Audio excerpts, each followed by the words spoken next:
Hello, and welcome back to another episode in our series where we're talking about how earning $100 a day actually works. And this is brought to you by Tech Money Diaries. This series, or this episode in the series, is actually about the math behind $100 a day.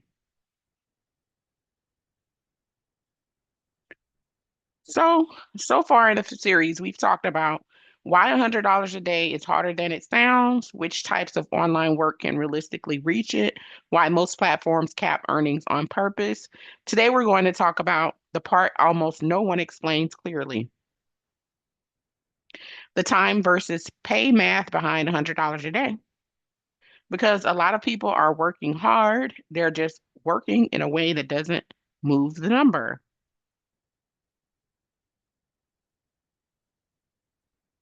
So,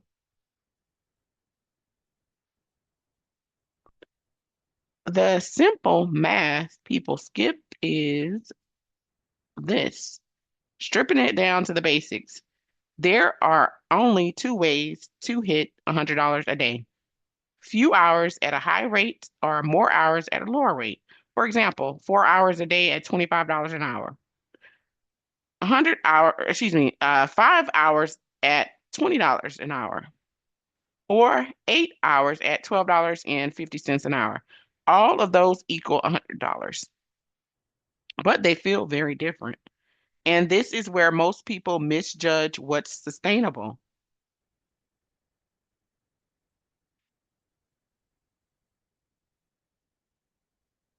Why working all day doesn't mean earning all day.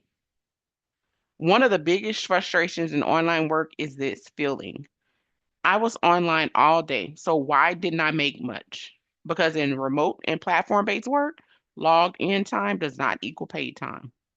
Waiting is unpaid, refreshing dashboards is unpaid, training and approvals sometimes are unpaid.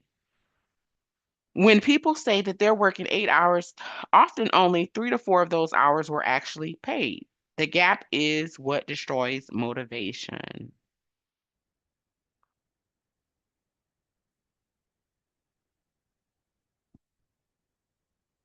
The hidden cost of low pay rates. Here's something that doesn't get talked about enough.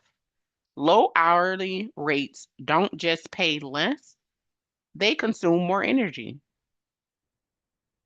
I'll say that again. Low hourly rates don't just pay less, they consume more energy. At lower rates, you need more hours to reach $100. You have less margin for breaks. One interruption derails the day. Burnout arrives faster. So while $12 to $15 an hour might sound reasonable, the time pressure makes it hard to sustain day after day. That's why many people can occasionally hit $100 a day, but can't repeat it.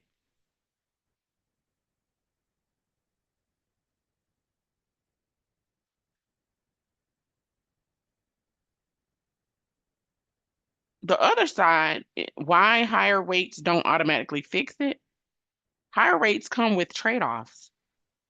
Higher paying work usually means more screenings, fewer available slots, higher accuracy expectation, slower onboarding. So while $20 to $40 an hour sounds ideal, it's not always immediately accessible, and availability may be inconsistent at first. This is why some people bounce between platforms instead of building sustainability. So the real question is that you should ask yourself, how do I make $100? Instead of saying, how do I make $100 today? Ask, how many paid hours can I realistically secure today and at what rate? That one question grounds expectations, reduces frustration, helps you choose the right work model for the day you're having. And this is how people stop chasing numbers and start managing reality.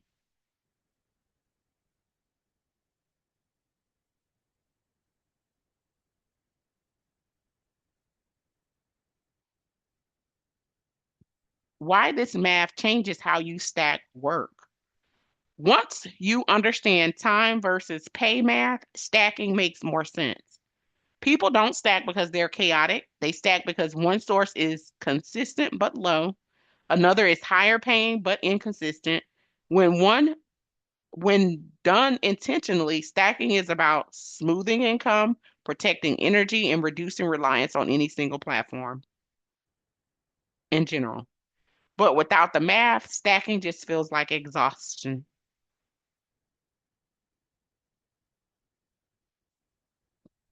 So, in closing, here's today's takeaway. $100 a day isn't about working nonstop. It's about paid hours multiplied by realistic rates. Once you see that clearly, a lot of guilt and confusion disappears. In the next video, we'll talk about why $100 a day usually comes from stacking, not one perfect job, and how people actually combine work without burnout. If this helped you think more clearly about your time, continue with the series. We are talking about how earning $100 a day actually works. And this is brought to you by Tech Money Diaries, where we talk about real tech, real money in real life. And this particular episode, we were talking about the math behind $100 a day. So stay in touch with us by liking, commenting, and subscribing, especially if you want us to continue our series and bring you the real tech, real money, and real life situations, especially in the big economy, tech and AI, cyber, and anything that we can think of that would help you. Until next episode, thank you for tuning in.